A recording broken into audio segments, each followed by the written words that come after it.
Rick Santorum joins us now from Green Bay, Wisconsin. Senator, good to see you. Thank you so much for joining. Congratulations on your win.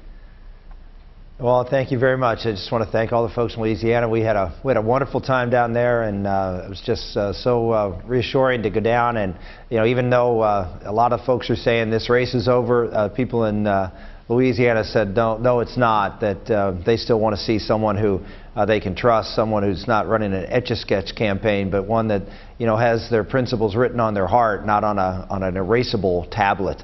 And I think that's what helped us deliver the win in Louisiana, and I think we're going to do very well up here in Wisconsin too. Well, Senator, let me ask you though, you're going to need to win about 70% of the remaining delegates in those future primary contests. What credible path do you have to the nomination given that? Well, first off, I don't agree with the delegate math that the Romney campaign's putting out there. For example, Florida and Arizona, they have it as a winner-take-all state, and they're not winner-take-all. We saw an article written by the head of the Rules Committee on the RNC, one of the guys on the Rules Committee at the RNC, and before April 1st, no state can be a winner-take-all. So you're looking at probably 50 or more delegates that Governor Romney has going to be taken away from him. They're going to be proportioned between me and mostly Congressman Gingrich, and throw a lot of caucus states. Again, the numbers are wrong. I mean, Iowa's a good example. There are 28 delegates.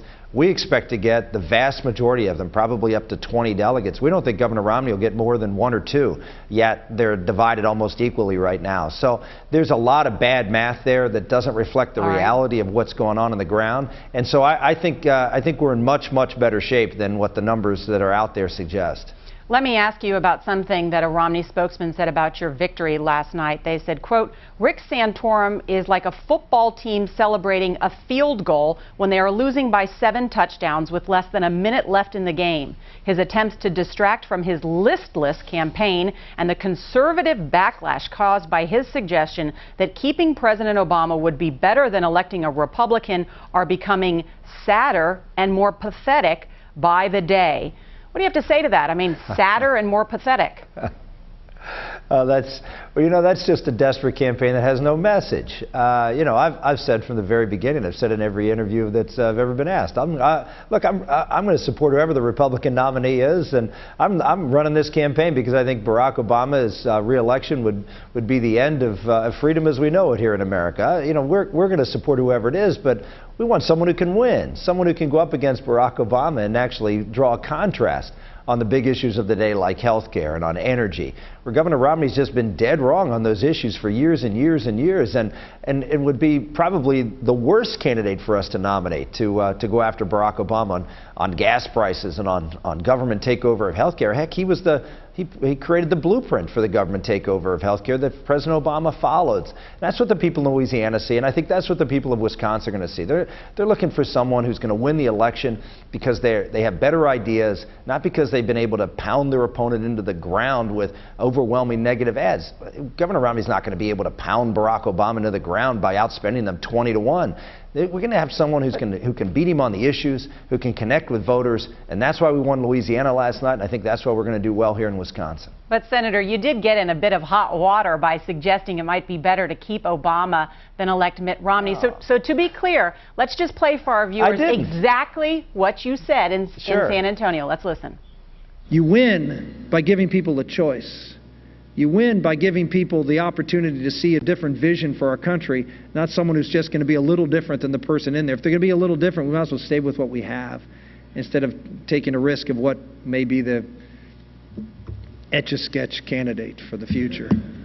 Well, what did you mean when you said stay with what we have? What we have now is President Obama.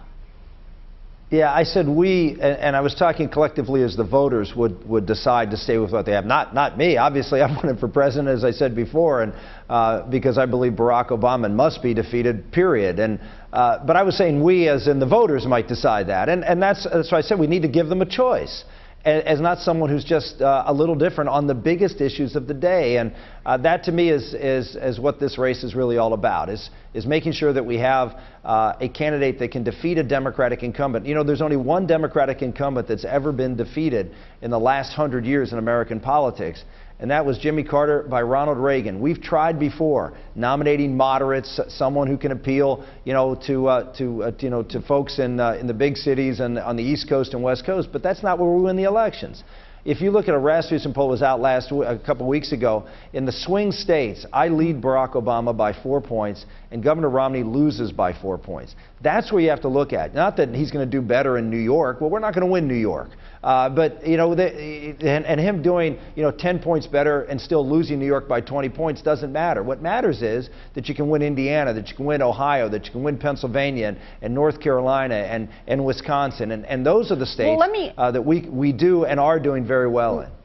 Let me ask you quickly then about Wisconsin. Do you have to win Wisconsin to change the momentum in this race?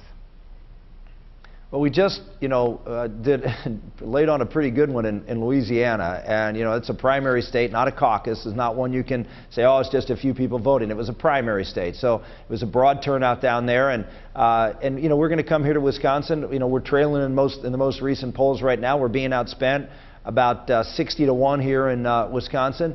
But you know what? The reaction I got yesterday and traveling around and in Bellevue and in Sheboygan and up here in Green Bay was great outpouring of support. And you know what? Yesterday, I don't know if you saw this, but actually it was bowling in Sheboygan yesterday, and with a bunch of folks at a tournament, and through 3 strikes in a row. That's a turkey. That tells you that you got someone here who can relate to the voters in Wisconsin, just like those of us in Western Pennsylvania who grew up in the bowling lanes. Okay, there you go. Let's move on to a very serious subject, and of course that is the national uproar that is going on after the death of that 17-year-old Trayvon Martin in Florida. The president made a very personal statement about this. Let's listen. I can only imagine what these parents are going through.